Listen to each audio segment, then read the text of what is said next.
Bom dia, amigos do grupo. Eu me chamo Jorge Mendes, eu moro na cidade de Caçapava, São Paulo, e eu vim trazer para vocês hoje a nossa experiência de como foi construir a nossa casa, que está aqui na tela principal, com isopor.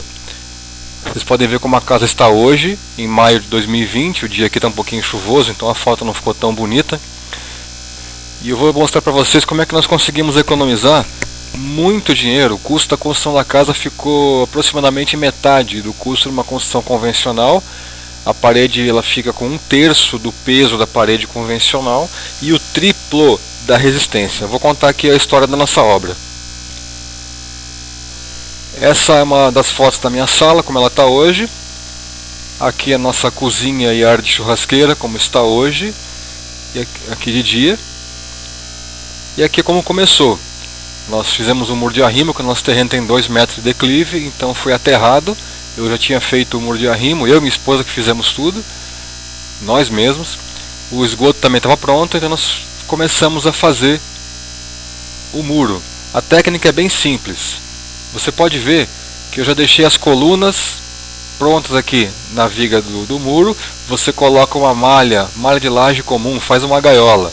Na segunda fase, você coloca a placa de isopor no meio, é um isopor de 10 centímetros, a gente chama de P1H10 antipropagante. Uma outra malha por dentro, amarra tudo. No caso do muro, eu decidi, por segurança, fazer uma canaleta no meio dele.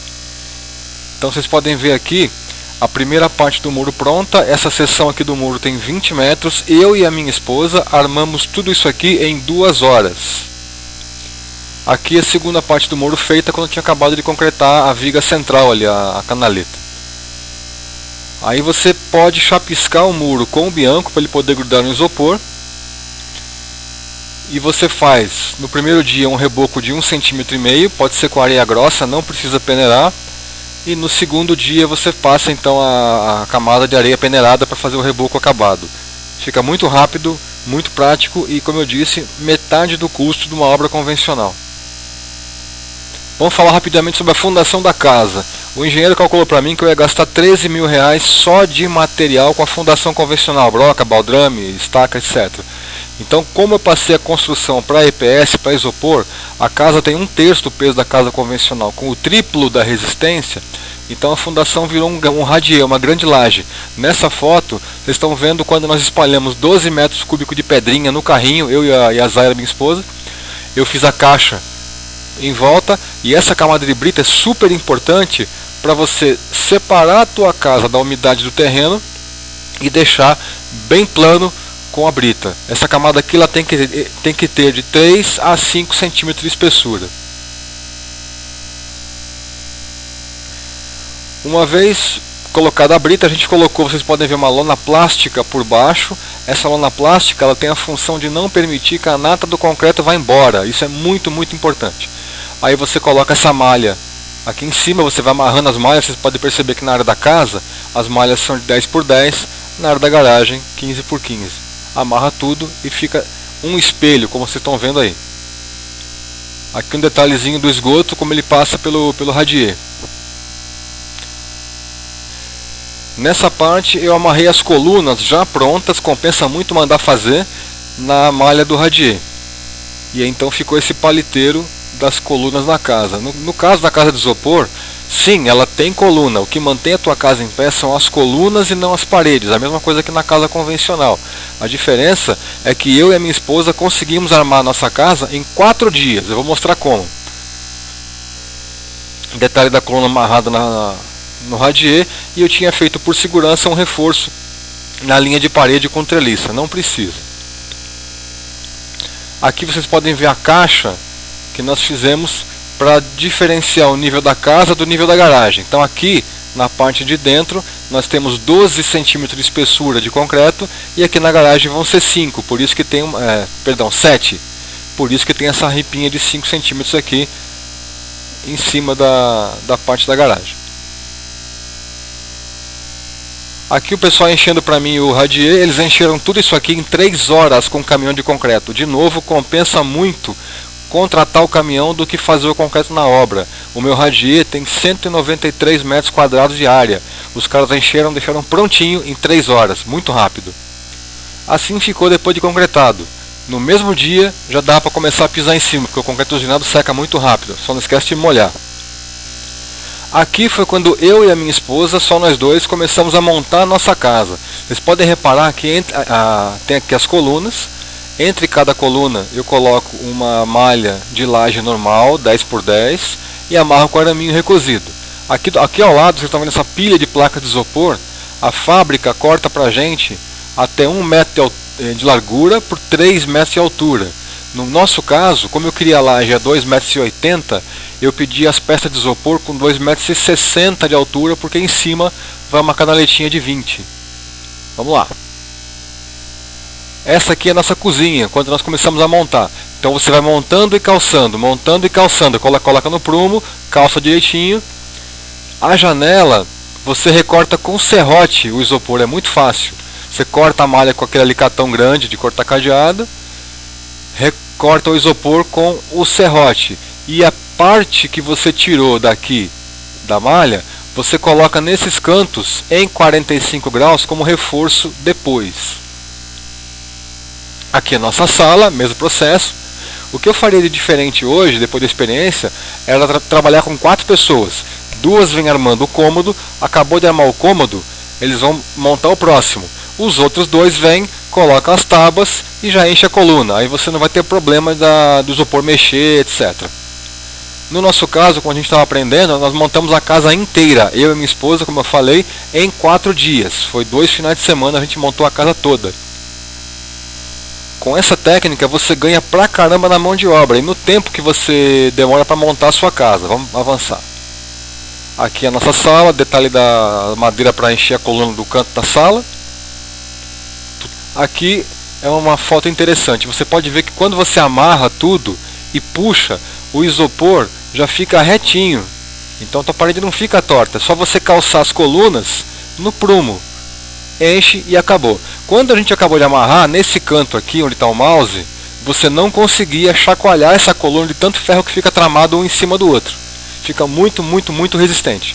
Como eu falei no começo do vídeo, o triplo de resistência na parede convencional com 1/3 do peso. Essa foto é do último dia de montagem. Faltava montar só o último quarto aqui, onde está o mouse. Então assim ficou a nossa casa depois de 4 dias de trabalho, eu e a minha esposa, novamente.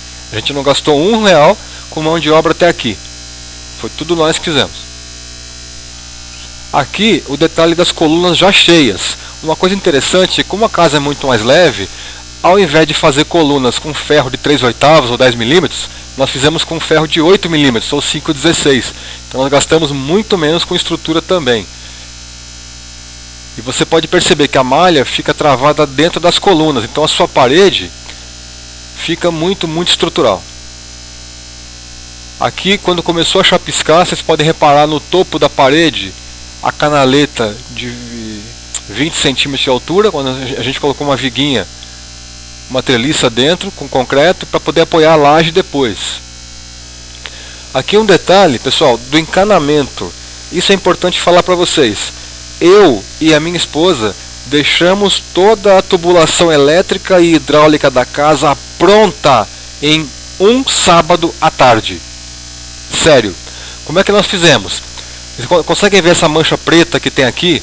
Isso aqui é tinta spray. Então eu saí pichando a parede, onde eu queria cano, onde eu queria tomada, onde a minha esposa queria tomada, etc. E depois eu comprei um soprador de ar quente para insufilme, que eu paguei R$100 e poucos na época. E você esquenta, o isopor derrete aqui e você enfia o cano. Não tem quebradeira, não tem, é muito rápido para fazer. Então a tubulação da casa, repito, ficou pronta em um sábado à tarde.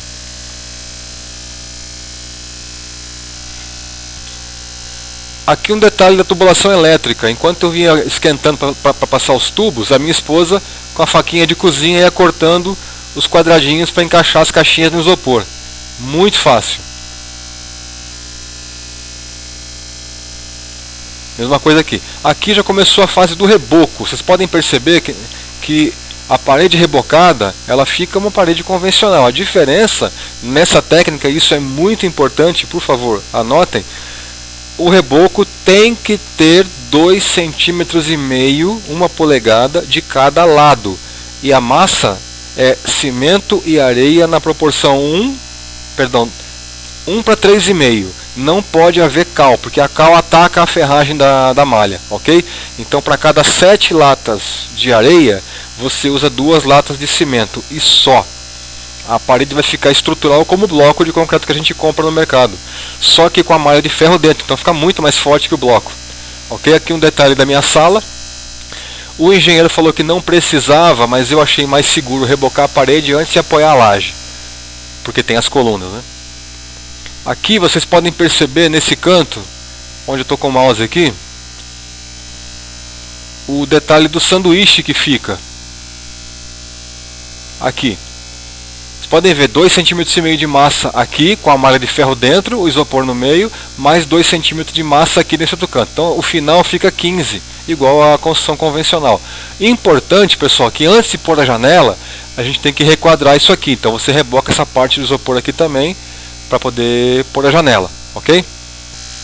A partir desse ponto do reboco, é uma obra comum, como todas as outras. Você pode ver aqui a pessoa rebocando parede, nós só contratamos profissional a partir da fase do reboco. Então, a partir daí, tudo é uma obra normal. Reboco, piso, acabamento, laje, telhado, tudo é comum.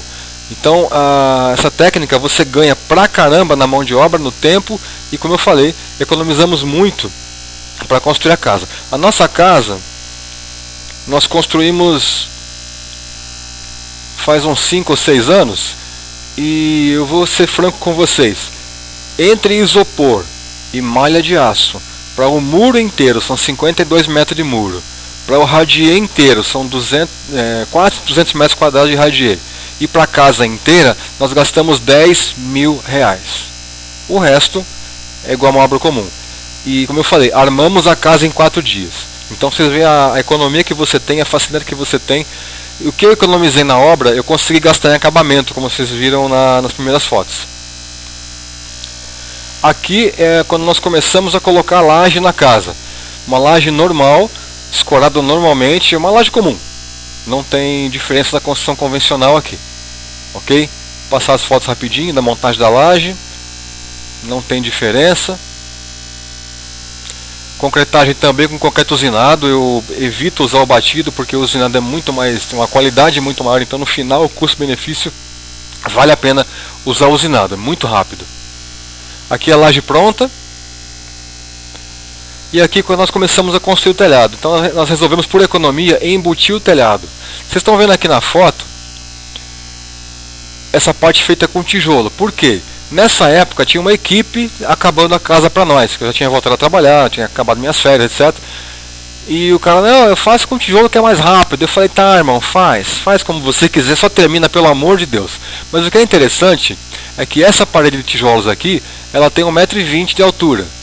Lembra que eu falei que o peso do isopor é 1/3 do peso do tijolo? Então, essa parede de tijolos aqui de 1,20 m tem o peso equivalente a uma parede de 3 metros de isopor. Ou seja, eu poderia ter feito um sobrado com a estrutura que eu utilizei. Para vocês verem como a construção é mais leve e mais resistente. Falando em telhado, vamos ver como é que eu montei o meu. Vocês conseguem ver essa casa aqui, em cima, ou essa aqui? É com aquele telhado aparente, 4 águas de telha de concreto. Eu queria fazer um desse, mas na época, isso foi em 2014, 13, ia ficar em R$35.000 só de material o telhado. 20 mil só madeira. Então eu falei, vamos embutir. Como é que nós fizemos? Usamos aqui treliça de aço H12 dupla, vocês podem ver que são 2. Então eu gastei R$500 de treliça. Para fazer uma estrutura de aço, você consegue andar em cima delas normalmente. O importante é colocar a coluninha que é a cada 2 metros no mínimo. Ou no máximo, quer dizer, mais no máximo. Passamos uns arcão para não enferrujar. E eu comprei essa telha de aço galvanizada na fábrica que corta ela até 12 metros. Então não tem emenda. O meu maior vão aqui tem 11 metros. E a telha não tem emenda. Então eu gastei quanto? Gastei R$3.000 de telha na época. E R$500 de treliça. Então de 35 mil, o meu telhado ficou por R$3.500. Aqui o detalhe da calha, rufos, etc, que é normal isso aqui também. E aqui quando nós nos mudamos, em 2014. E essa casa hoje, como vocês viram. Nós moramos aqui desde 2014, o dia está nublado aqui, está meio chuviscoso, mas dá para ter uma noção de como ficou a casa, inclusive por dentro. Essa aqui é uma parte da minha sala, essa aqui é uma parte da minha cozinha com a área da churrasqueira, e aqui minha cozinha de novo. Meus amigos, espero que esse vídeo tenha sido útil para vocês. De novo, meu nome é Jorge Mendes. Quem quiser entrar em contato, tirar alguma dúvida, eu não cobro nada, eu só quero ajudar, porque eu sei que muita gente da construção civil acha que a gente rasga dinheiro, e para nós deu muito certo. Então a construção da casa, no total, ela custou menos de 150 mil reais, inclusive com os móveis, televisão, tudo. A construção ficou muito mais em conta numa casa convencional e ficou pronta muito mais rápido. Como eu falei, nós armamos a casa em 4 dias. E aí começou o trabalho de rebocar, encher coluna, etc. Ok? Então, mais uma vez, eu agradeço a audiência de vocês. Eu espero que eu possa ajudar alguém do grupo. E, por favor, entre em contato se tiver qualquer dúvida. Eu repito, eu só quero ajudar. Ok? Fiquem com Deus.